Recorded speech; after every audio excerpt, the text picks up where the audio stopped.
parceiro caiu de novo. E você, o Valdir, caiu de novo? Mas ele vive caindo. Ó, ele falou, nunca mais vou ajudar ninguém.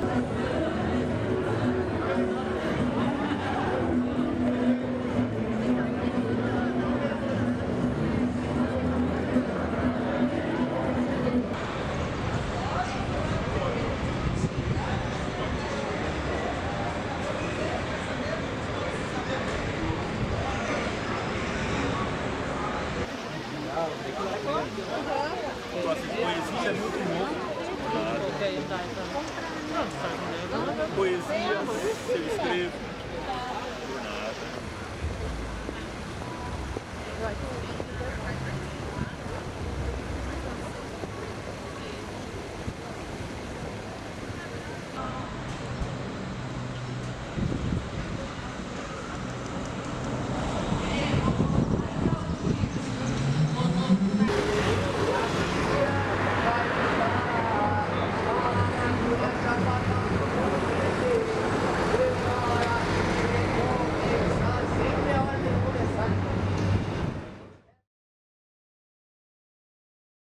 Eu sou Nivaldo Noga, trabalho com transporte de cargas e sou morador de Curitiba desde sempre. Eu sou um frequentador diário de Curitiba, sou um frequentador diário do Largo da Ordem, não só de dia como de noite. Eu participo praticamente de todas as escolas de carnaval e de todos os blocos de carnaval. Em Curitiba são 9 escolas e 47 blocos. Eu sou passista, sou brincante, sou motivador, chamo a juventude, chamo as pessoas para o divertimento, para a alegria, para a confraternização. O carnaval não é só isso, o carnaval é também vida, trabalho, família, enfim, o carnaval reúne uma situação muito grande de fatores que vem de encontro àquilo que eu tanto amo, que eu tanto compartilho. Minha idade agora eu já fiz 39 anos. E você nasceu aonde? Na Síria. Na Síria, no capital. Eu trabalhava a mesma coisa, né? Daí eu tinha meu trabalho, daí começou a guerra lá. 2011, né? Daí eu cheguei aqui 2012, aqui no Brasil. Daí, para eu ficar um mês aqui, mas como começou a guerra lá, daí eu pensei para ficar.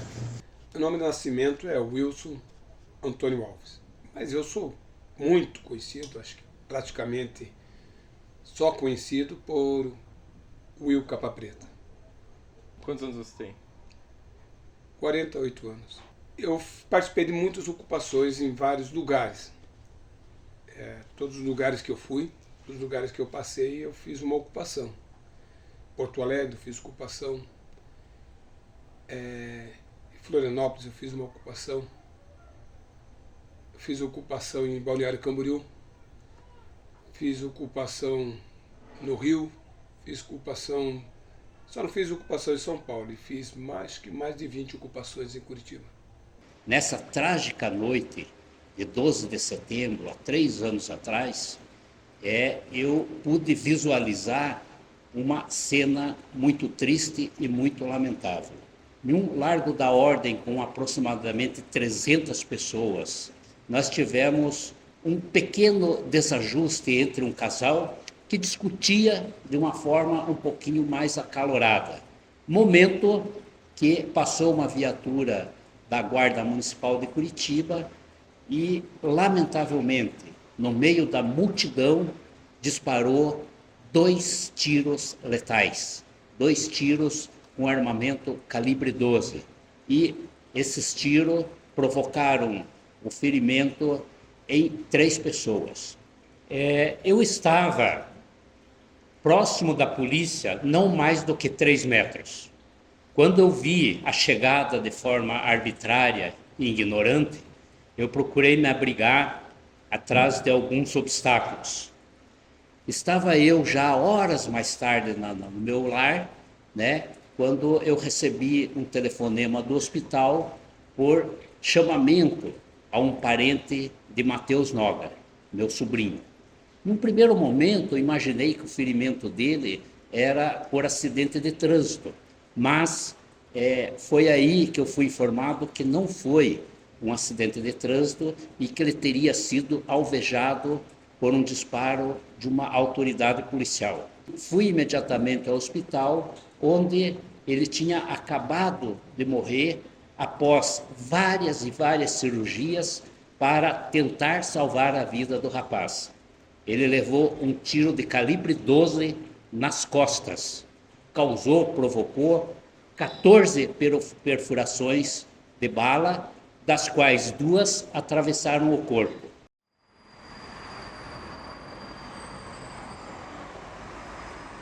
No começo para fazer um trabalho, mas não para durar tudo isso, né? Para fazer tipo máximo um mês, né? Para fazer feiras aqui, porque nós chegaram um grupo, né? Não sou sozinho. Para eu trabalhar no comida mesmo. Meus amigos, eles trabalham em várias coisas, né? Tem roupa, né? Que tem mais tudo assim coisas artesanal, né? Artesanal chama, né? Sim.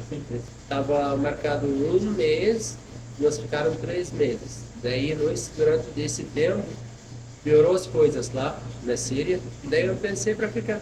E quem que foi a sua família que você deixou lá na Síria? Você tinha esposa, filhos? Como é que Sim, tinha meus pais, daí minha esposa, minhas filhas. Quantas filhas você tem? No tempo que eu deixei lá, tinha 2. Depois dessas feiras, eu voltei para a Síria. Depois desse final de ano, né? Voltei para a Síria, fiquei 2 meses lá, daí falei, não dá.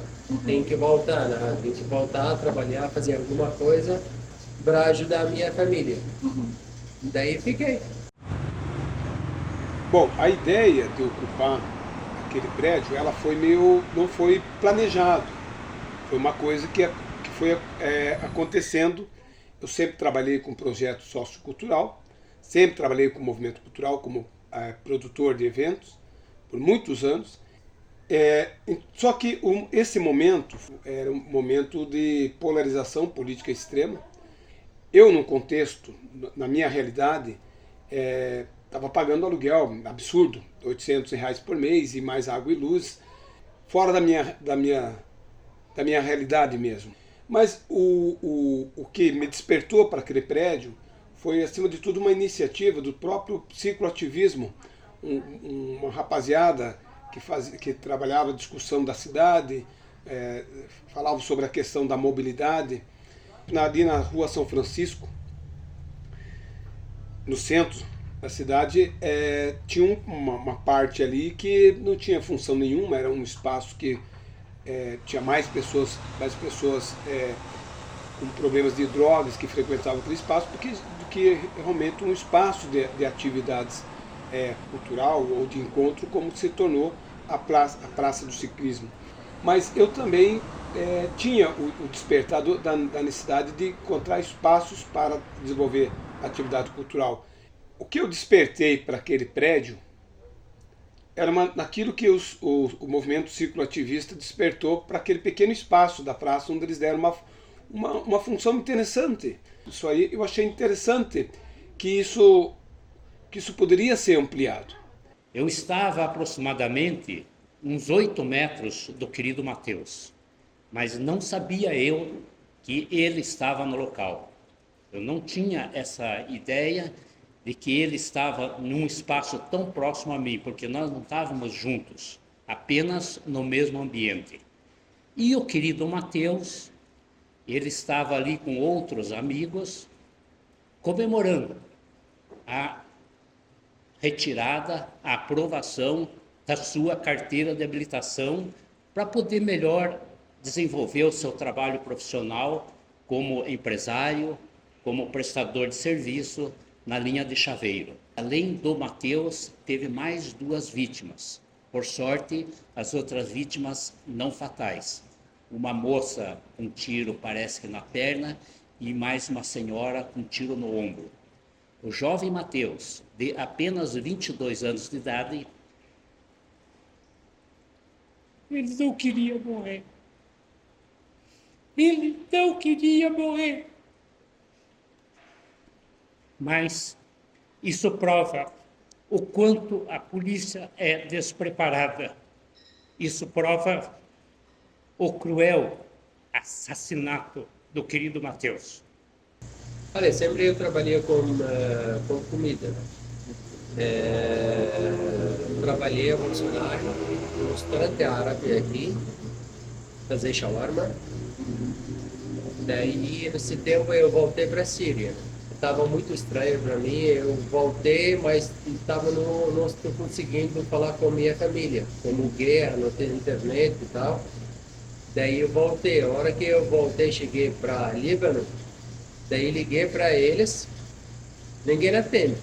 Eu não sabia esse momento, e eles já foram para outro país. Daí falei com eles falaram, liguei para eles, né, consegui o número deles lá. Daí eles falaram, não, nós não tá na Síria, mas nós foram para a Jordânia. Lá na Jordânia, eu tinha um problema por causa do documento do trabalho antigo, eu estava trabalhando lá. Daí cheguei lá na Jordânia, eles não deixaram eu entrar. Daí eu voltei no mesmo avião, tava tipo um tempo muito difícil para mim. Eu voltei para Líbano, esperei um mês, né, mais ou menos, só para saber, porque eles não tá me deixando entrar. Eles falaram, não tem jeito para você entrar. Daí eu voltei, tipo, não tinha escolha, né? Daí eu voltei para Brasil de novo. Voltei para o lugar onde eu estava trabalhando. O dono ele não quis mais, porque esse tempo ele arrumou outra pessoa. Daí eu comecei a procurar um trabalho também. Trabalhei também no outro restaurante árabe. Olha, a vida não é difícil, mas estava no começo, como eu não sei falar português, tava difícil, só isso, entendeu? Tipo, eu não consigo andar sozinho, preciso de ajuda, entendeu? Eu preciso traduzir tudo, né, o que eu preciso. Exemplo, ir no mercado, eu quero alguma coisa, eu não sei como chama, entendeu? Daí tava difícil, sim. E como é que você aprendeu a falar o português? Trabalhando na rua, assim, entendeu? Com meus amigos, entendeu? Fica perguntando o que significa isso, até eu conseguir, tipo, falar. Assim, contando, parece que foi a coisa mais fácil do mundo, né? Foi muito trabalho. Lá foi um grande desafio, o maior desafio. Eu levei aquilo como um grande desafio mesmo. Primeira coisa que a gente pensou, antes de tudo, antes de morar, foi numa biblioteca. A gente pensou cultural. Primeiro, nem era moradia, né? Era o cultural. O nosso impulso foi o cultural. E conseguimos fazer uma campanha, mobilizamos os moradores ali da região, até para eles entenderem o que estava acontecendo, né? Fomos muito bem, foi muito bem compreendido no nosso propósito, e até recebemos doações, muitas doações de livros de algumas livrarias, alguns sebos inclusive. E aí a gente começou a dividir por cada andar a gente começou a pensar que seria melhor que cada espaço desenvolvesse alguma atividade, até para que as pessoas que viessem fazer parte da ideia de ocupação da UCEL, que a gente queria fazer juízo ao nome, Ocupação Cultural Espaço da Liberdade. Primeiro nós tratamos de ligar, criar as condições, né? Mínimo de infraestrutura, levar água, né? Levar luz lá para dentro, e a gente conseguiu fechar todos os buracos que tinha e dar segurança. Quando a gente conseguiu fazer isso, a gente abriu a primeira vez, já os 4 andares, né, já estavam prontos, a gente abriu, começamos a criar um calendário de eventos. Fizemos atividades, encontros cultural na parte de baixo, a gente juntou a comunidade indígena, a comunidade quilombola, o fandango, o pessoal do forró, a rapaziada do hip hop. Também teve a parte de cinema, a gente conseguiu levar um cinema lá. A gente ocupou até o 5º andar, né? Não foi os 20 andares, porque seria humanamente impossível.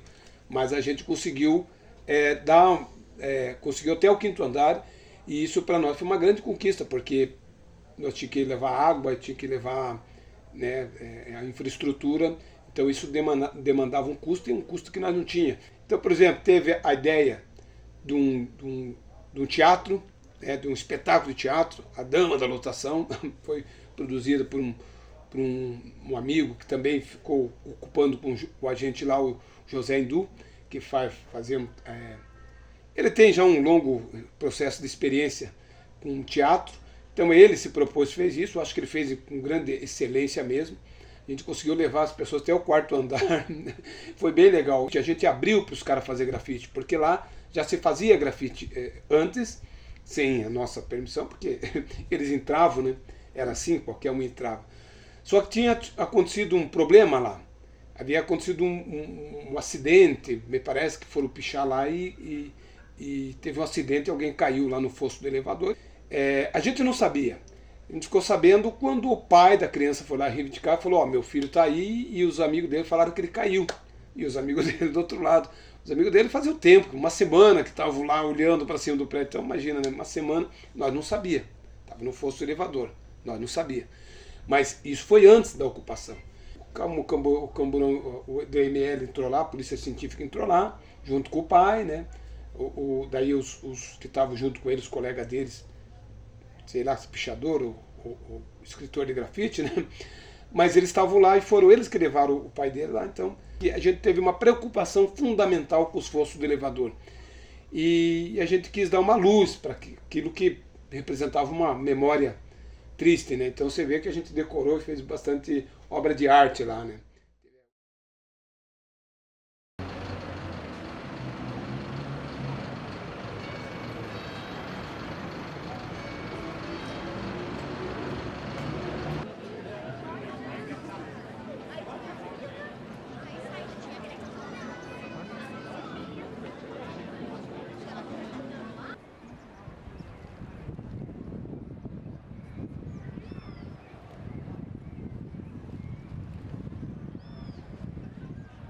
Eu tenho aptidão para fazer artesanato. E as artes e o artesanato me fazem relaxar.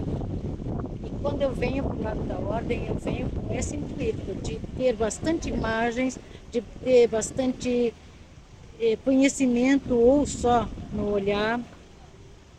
Porque às vezes que eu vinha antigamente, que eu vim bastante aqui, eu morei aqui há 5 anos atrás, eu vinha e estava sempre muito cheio, e eu vinha acompanhada, eu não curtia. E eu percebi que quando eu começo a olhar os trabalhos, eu relaxo, eu me sinto bem. Eu vejo pessoas usando também o artesanato e como forma de ganhar pão, como forma de se realizar emocionalmente, de ganhar o dinheiro do sustento da casa. E eu não me permiti viver de artesanato, mas eu sou doente por artesanato.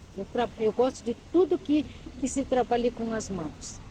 Hoje o principal motivo é por causa do trabalho. Trabalho com a Tamara, ela tem a barraca aqui no Largo da Ordem já há 20 anos, da confeitaria Ucrânia. O maior problema talvez seja falta de segurança ainda, porque no grupo dos feirantes ainda existe bastante furtos nas barracas e entre o pessoal que vai andando aí na praça. Bom, eu sou morador aqui da região do Largo, já tem desde 2011, né? Eu sou da região do Xaxim, da região sul de Curitiba. Eu frequento aqui o Largo da Ordem desde a minha adolescência. Né? Na época vim atrás de diversão, conhecer o pessoal, né? E fiz grandes amizades por aqui. E depois, quando eu tive a oportunidade de vir morar para cá, não pensei 2 vezes, sabe?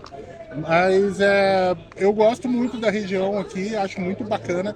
Tem uma diversidade bem grande, né? A nível cultural, opções culturais, Tem o pessoal da cultura também, que é bem presente aqui na região, e é praticamente o nicho assim que eu quero estar andando, né? Acho que o berço cultural aqui me atrai mais, assim, sabe? É a questão cultural mesmo. Então vou dizer para você, cara, a questão de segurança é tenebrosa, sabe? Existe as coisas acontecem na rua, entendeu? E assim a gente fica sem resposta, né? Com relação ao tráfico de drogas, com a criminalidade de uma maneira geral acontecendo às claras, assim, e eu acho que muito pouca coisa tem sido feita.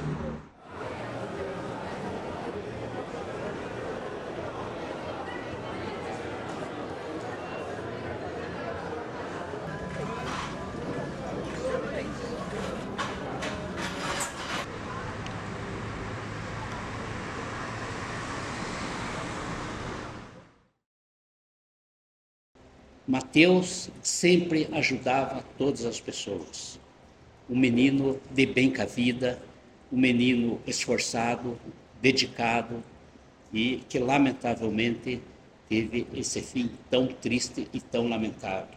Batalhador, trabalhava, cuidava do seu filho. E o que é mais triste e mais lamentável, apesar da Guarda Municipal de Curitiba ter feito o que fez, eles ainda quiseram incriminar o rapaz, dizendo que foi confronto. No boletim de ocorrência fraudulento e feito de forma criminosa, dizia que a Guarda Municipal disparou os tiros para se proteger de uma ação da população em função de garrafadas dirigidas aos policiais e à viatura. Mas não houve nenhuma agressão à Guarda Municipal, aos agentes ou às viaturas, porque quando a Guarda Municipal chegou no local de forma bruta, de forma despreparada, automaticamente a população começou a sair do local, começou a evadir-se do local. E Mateus estava junto com a multidão nesse mesmo sentido. E diga-se de passagem, não foi um policial que fez o boletim de ocorrência, foi a equipe de pessoas que estavam na trágica situação. E evidenciando que não foi o policial, ou não foi apenas o dedo que apertou o gatilho. Isso mostra que a corporação como um todo não tem preparo nem sequer para estar na rua, muito menos para conduzir as coisas de forma administrativa. Eu trabalhei, essa última vez voltei aqui no Brasil, 2013. Daí eu trabalhei 2 anos. Trabalhei 2 anos, estava morando com meus amigos no mesmo apartamento, né? Daí eu juntei dinheiro, daí abri aqui em 2015. Eu estava uma porta só. Comecei aqui para preparar o restaurante e tal, mas o dinheiro que eu tenho não deu. Quando eu cheguei nem metade, entendeu? Já parou. Daí estava também tempo muito ruim para mim. Tipo, eu sentava, chorava sozinho. O que eu fiz? Entendeu? Tipo, não tenho volta para trás, nem para frente, entendeu? Não tem dinheiro, tá entrando, não tenho volta, porque já gastei dinheiro aqui, não tem como largar aqui e voltar a trabalhar. Daí, graças a Deus, alguns amigos, eles me emprestaram dinheiro, daí juntei, né? Para eu começar, né? Daí, primeira coisa, devolver esse dinheiro. Daí, eu comecei crescendo, devagarzinho. Olha, como eles foram sem documento para a Jordânia, estava muito difícil para mim, né? Daí eu estava também aqui, no começo estava muito apertado, sem dinheiro, sem nada. Daí eu comecei a falar com Caritas. Daí eu fui lá, tinha uma advogada, também um amigo meu, ele estava trabalhando lá, no nome Carlos. Eles me ajudaram, né? Daí eu comecei, tipo, juntar documentos deles para arrumar passaporte, para arrumar essas coisas. Mas isso demorou, tipo, eu sofri até eu conseguir no Brasil. E em que ano foi isso? 2019. Você ficou sem ver a sua família de 2012 até 2019? Sim. Nós tínhamos assim, um número fixo de pessoas que era o núcleo duro que nós chamávamos, que chegou a ser 10 pessoas. Mas os que ficavam sempre, a média era 7, 6, 7, que eram os responsáveis. A rotina era uma rotina de família. Nós tínhamos a divisão de trabalho, inclusive nós, como eu falei, nós não tínhamos fonte de financiamento. Então nós vivíamos de doação, da solidariedade das pessoas, uma caixinha, era uma caixinha, né? Mas não era suficiente, porque, como eu falei, às vezes nós tinha 10, 15 pessoas lá. E, então nós tínhamos tarefa, por exemplo, de manhã buscar o pão. Então nós destacava pessoas que iam buscar pão. Então outras pessoas faziam o café, daí outros faziam a janta. Aí quem tinha o dia de reparar, cada um limpar o seu espaço, né? E nesse contexto da época, teve um evento do bolsonarista na Santos Andrade e estava cheio, tinha reunido muitas pessoas lá. E foi uma oportunidade que juntou um grupo de neonazistas. E essa, precisamente, a gente fragou eles, olhando um grupo assim, né, vários dias assim, olhando para a ocupação. A gente sabia que eles estavam planejando um ataque. Eles estavam com a bola toda. E nós estávamos no estado de coação, né? Todo mundo estava coado, não tinha movimento na rua, não tinha movimento cultural, não tinha. E aí, só que, o que aconteceu? Aconteceu que eles foram para cima de um dos nossos que estava na rua. Daí foi um quebra-pau, né? Quebra-pau, foi pau-pedra, né? Daquele jeito, né? No final, parece que conseguimos repelir. Eles saíram fora, né? E sem nada mais tão grave, né? Mas poderia ser grave.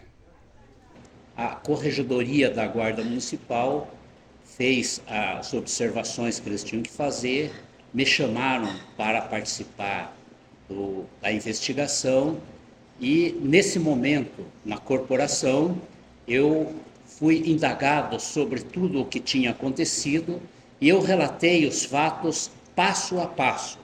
E no mesmo instante em que eu relatava o que tinha acontecido, o responsável pela sindicância acompanhava no seu computador as imagens das câmeras de televisão que tem no local. Eu não sabia dessas imagens, mas eu contando a situação, o policial observando no seu computador que tudo que eu relatava era exatamente o que tinha nas imagens da Guarda Municipal.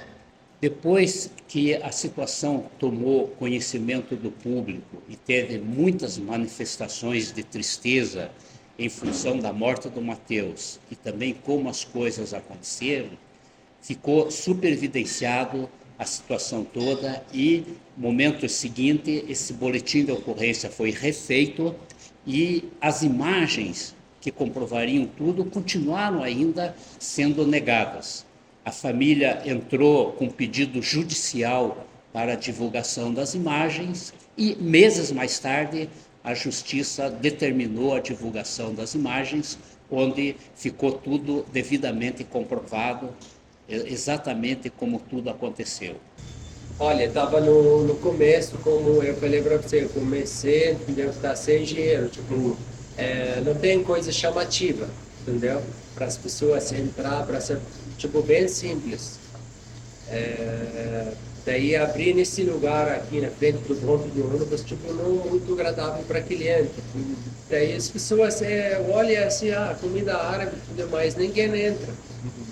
Daí comecei a comprar coxinha na fábrica aqui, conhecer ela, mas meio salgado, né? Para as pessoas entrar, só para entrar dinheiro, entendeu? Daí, graças a Deus, começou, tipo, entrando as pessoas, tipo, gostando do meu salgado, né? Com a esfirra que eu faço, tipo, comida árabe, né? Daí, quando eu queria cliente para comida árabe, daí eu cortei tudo brasileiro, né? Porque minha atenção, tipo, é vender meu produto. Não, tinha um funcionário comigo. Eu acordo de manhã, eu tinha uma bicicleta, daí acordo, tem que pegar verdura, menos carne, que eu trabalho, entendeu? prepara tudo, as coisas de manhã na bicicleta, entendeu? No centro, fica olhando onde tem coisa mais barata, onde, sabe? Daí começa, entendeu? Fica assim, meu trabalho até final tem que limpar final do dia, entendeu? Tipo, tava muito pesado para uma pessoa, entendeu? Mas pouco a pouco começou a melhorar. Eu comecei, daí tinha uma loja no meu lado, aqui, nesse lugar mesmo, tinha a loja de celular, né? Daí o dono, ele quer sair, não tem movimento, daí ele quer vender o lugar. Falei pra ele, sim, tipo, vender o ponto, né? Daí comprei, daí eu aumentei a loja. Daí depois do 1 ano também não aumentei mais, tinha aqui panificadora, né? Nesse sala aqui. Daí também eu aluguei, entendeu? Eu aumentei minha loja. Agora, deixa eu ver, tem 10 funcionários. Para mim não era difícil fazer uma ocupação, mas para mim foi um absurdo uma massa falida querer reivindicar aquilo que ela nunca teve preocupado, um espaço que eles nunca tiveram preocupado. Tanto é que, se você for ver lá na página do Alcel, a gente colocou o comparativo, o antes ou depois, como era antes e como era depois da nossa ocupação. A gente deu a gente fez uma coisa, a gente fez uma transformação fantástica naquele lugar lá. Travei uma disputa judicial com ele, né, como procurador da massa falida. Então ele ficou sabendo, né, sobre a ocupação, apareceu, né, o dono sempre aparece, um dono, e a gente falou, a gente ocupou, porque a gente sabe que esse espaço está há mais de 20 anos abandonado, não cumpre nenhuma função social, é um constrangimento para essa cidade.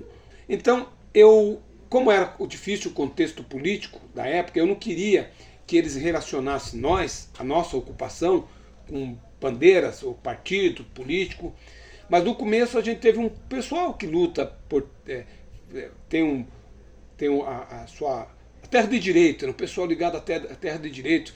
Eles ajudaram bastante nós no início, nos instruíram bastante nas atividades, só que a gente decidiu, e isso a gente conversou também com eles, né, que a gente tinha preferido pela Defensoria Pública, o caminho da Defensoria Pública, e o advogado da Defensoria Pública ele fez um excelente trabalho. Eu acho uma primorosa petição e também uma defesa fantástica. A Guarda Municipal, para nós, foi um banho de água fria. No início eles tinham interesse de criminalizar. A gente pegou de flagrante, um dia eles entraram lá e achavam que podiam entrar, né? Achavam que podia entrar. Eles falavam, estão escondendo alguma coisa? Eu falava, não estamos escondendo nada. Eles queriam entrar, a gente falou assim, você tem mandato, né? Porque nós tínhamos a posse da ocupação. A posse era nossa. E nós estávamos disputando legalmente aquilo lá. Eles, mas por que vocês não querem que eles estão escondendo alguma coisa? A gente não quis criar caso com eles. A gente abriu, não pode entrar. Mas aí a gente já tinha malícia, né? E a gente acabou filmando. E foi pego em flagrante um guarda municipal tentando implantar um flagrante. Quando ele viu que a gente estava filmando, ele, sei lá, deu um jeito, desbaratinou. Mas a gente mostrou depois que era uma equipe grande, né, da Guarda Municipal. Tinha uns que eram mais intransigentes, outros eram mais sossegados para conversar. E uma dessas mais tranquila para conversar, com mais abertura para diálogo, era uma guarda municipal, uma mulher. E a gente mostrou para ela, ela ficou meio espantada, né? Daí ela falou, olha, guarda isso aí que é uma prova que vocês têm, infelizmente, né? Ela falou assim, tipo, com cara de pesar.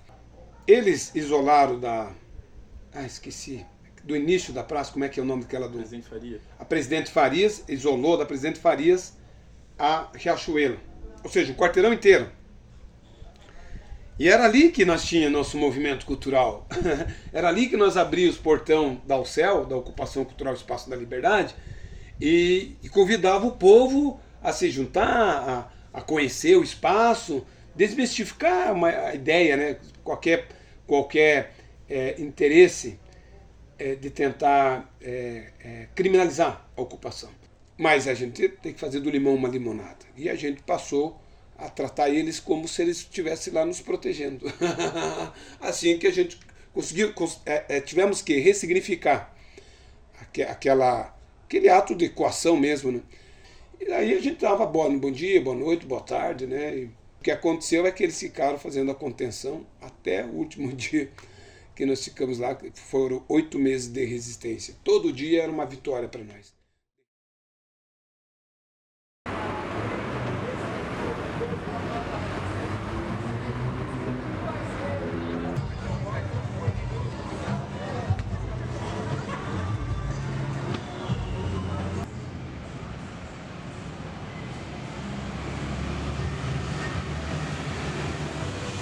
Eu acho que a questão de ser um lugar do centro histórico, né?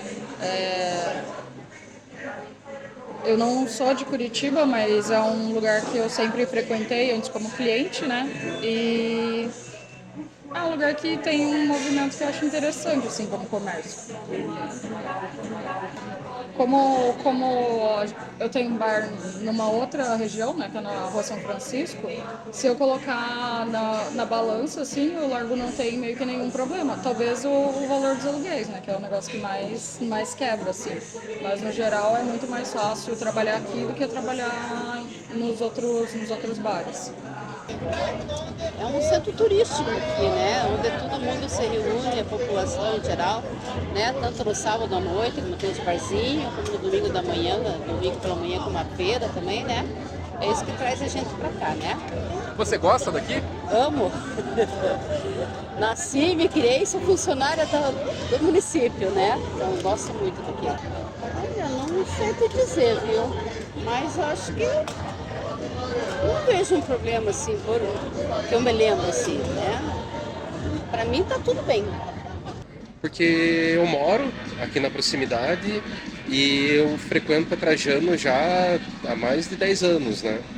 Mudou bastante ultimamente, assim, né? Tipo, se eu fosse escolher hoje, de repente não seria, mas pra mim é cômodo por morar nas redondezas, né? Eu gosto, acho que é uma rua muito boa, assim, de movimento, assim, da noite em Curitiba, principalmente. É uma das mais movimentadas, né? E eu acho que ela tá meio caída ultimamente, assim, tanto desvalorizada tanto pelo público quanto pelo poder público mesmo, assim, sabe? Cara, eu acho que o que falta é um pouco de policiamento, principalmente.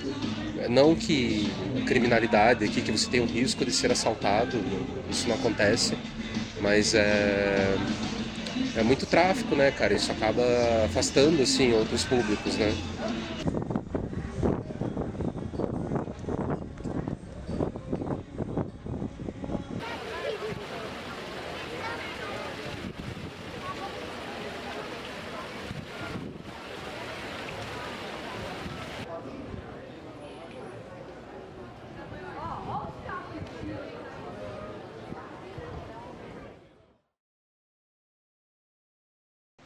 Meses mais tarde ao ocorrido, o agente que disparou o tiro, ele foi exonerado. Eu nunca procurei saber o nome certo e eu não falo no nome da pessoa, porque não é o nome ou não é o dedo do gatilho, o dedo que apertou o gatilho, o responsável. O responsável é toda a equipe de trabalho do dia, o responsável é a administração da Guarda Municipal de Curitiba, os seus gestores, e também do município. O que eles sempre procuraram fazer, na minha maneira de interpretar, é simplesmente esconder os fatos para que o assunto seja esquecido. E, de alguma forma, o tempo acaba trazendo esse esquecimento. A gente sabe que a justiça é demorada, mas exatamente o porquê disso não ter acontecido, a gente não tem com detalhes. Em um primeiro momento, precisava laudos complementares, perícias complementares. Em um segundo momento, a gente tem a informação de que não se encontra o endereço verdadeiro do agente causador do assassinato e, por isso, a dificuldade de intimação. A família toda aguarda justiça, seja qual for, julgamento, condenação dos assassinos, que o município de Curitiba tome as providências necessárias para que situações desse tipo não voltem mais a acontecer. Então, eu, Nivaldo Noga, em nome de toda a família, peço justiça para Matheus Noga. Até hoje, passados mais de 3 anos, a família continua em lágrima, continua em tristeza. O filho do Matheus, que na época tinha meses, hoje tem 3 anos de idade. Um garoto lindo, maravilhoso, que não tem o seu pai ao lado. A mãe do Matheus Noga até hoje chora. O pai de Matheus Noga até hoje sofre as consequências dessa perda. Eu escutei até, eu vi o projeto, né? Eles vão fazer esse prédio aqui, eles vão tirar, eles vão fazer uma coisa assim de vidro, conectado com esse braço que é atrás, como chama esse? A roda memória, né? Acho que sim. Daí, outro lado, onde tem estacionamento, aqui eles vão fazer fera fixa, né? Tipo, todo dia.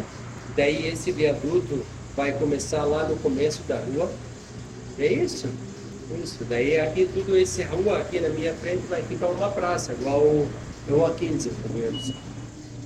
Eu escutei várias pessoas, eles estão falando sobre isso, você vai sair, vai fechar aqui, vai mudar a rua e tal. Daí fiquei tempo escutando, porque eu liguei para a mobiliária e eles negaram, eles falaram não, ninguém falou com nós e tal. Daí fiquei tranquilo, né, trabalhando, eu estava tipo, pensando assim, tipo, para fazer alguma coisa diferente, para melhorar, entendeu? Porque sempre falta alguma coisa, entendeu? Tipo, um detalhes aqui na loja. Daí chegou um amigo meu aqui, do vizinho, ele falou, não, eles já venderam, né? Ele falou, não, o dono da minha loja, ele vendeu e tal. Daí eu fiquei chocado, né? Como? Tipo, esse que estava escutando, esse é verdade, né? Daí eu liguei para dono, falei para ele, estou escutando isso, entendeu? Eu quero saber, entendeu? O que eu vou fazer. Daí ele falou, infelizmente sim, faz uma semana, eles falaram com nós, tem que você sair. Daí, tipo, fiquei chocado, eu falei para ele, tipo, tem que ser me avisado. Eu tenho funcionários, tem meus clientes, não tem como assim, para tirar, entendeu? Aí sai fora. Daí, isso, ele falou, infelizmente não tem como, não tem outro jeito, né?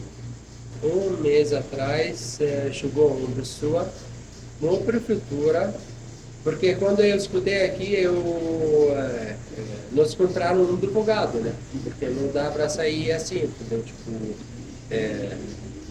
sair e jogar na rua, entendeu?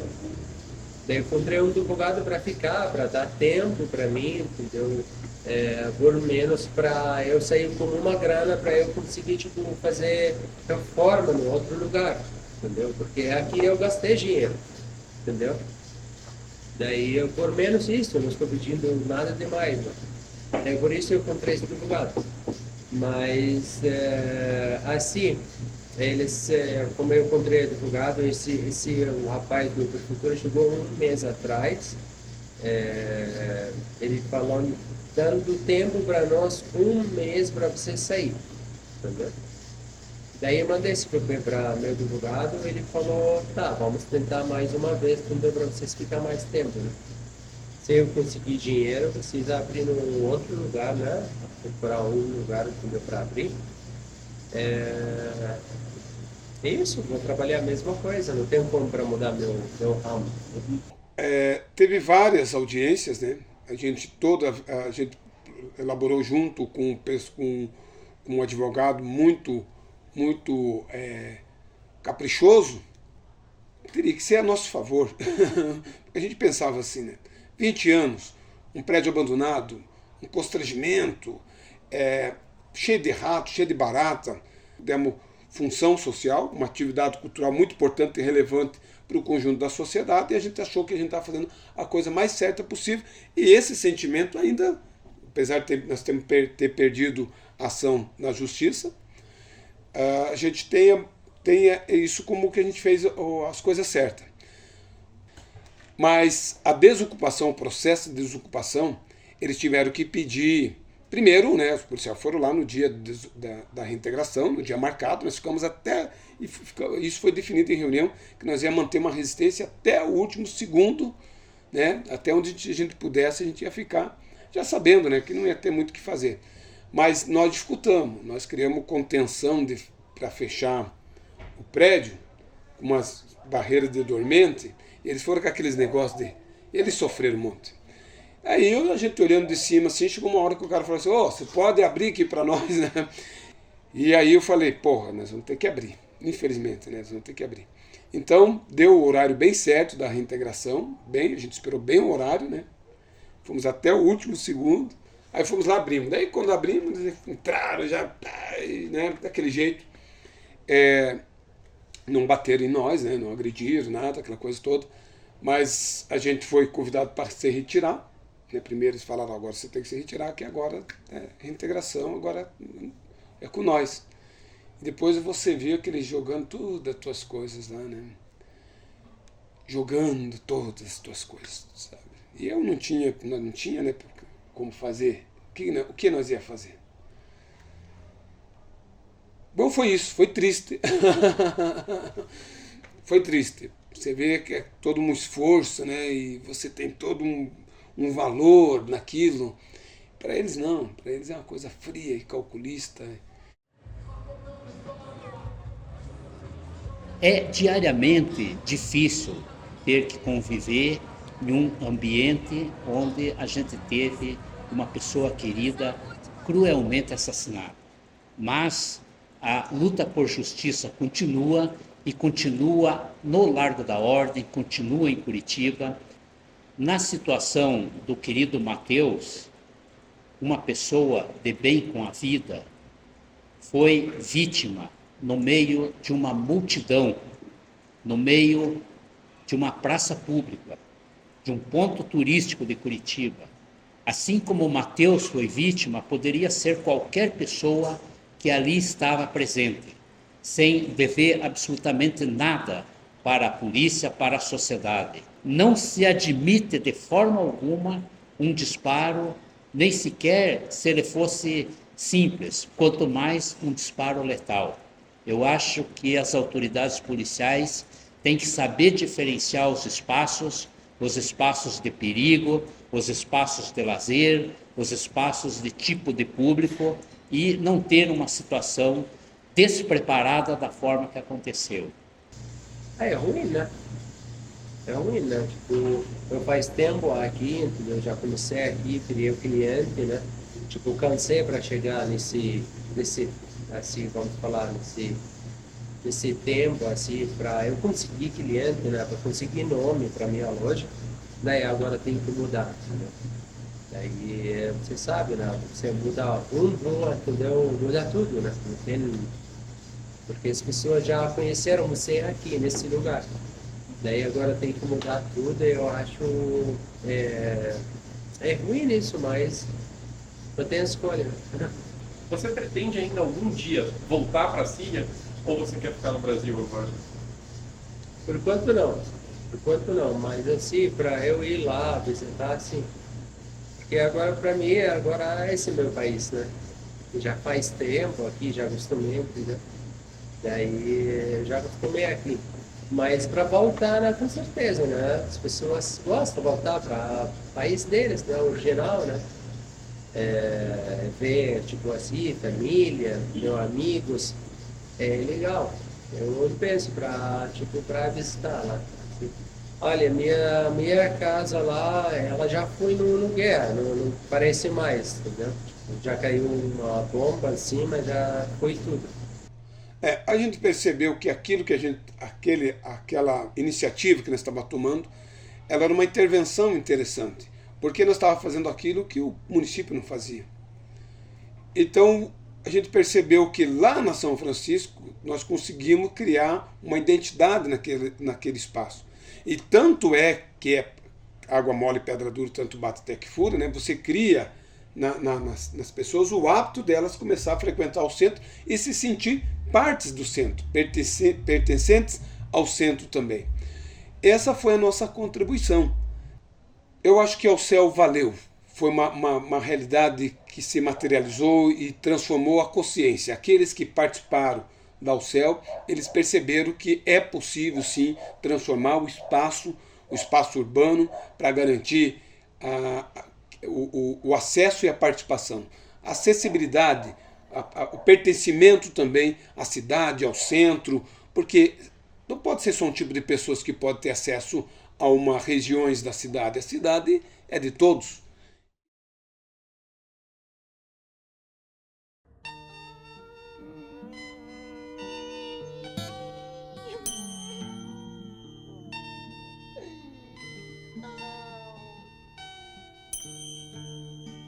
Senhor cidadão, me diga por quê, você anda tão triste,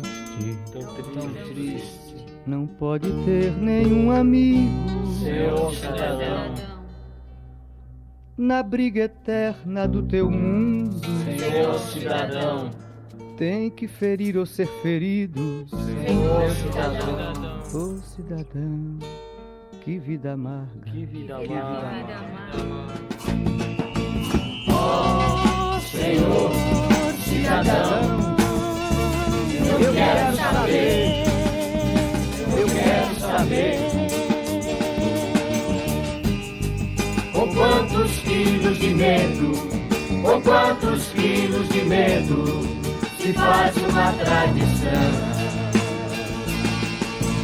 Oh, Senhor cidadão, eu quero saber,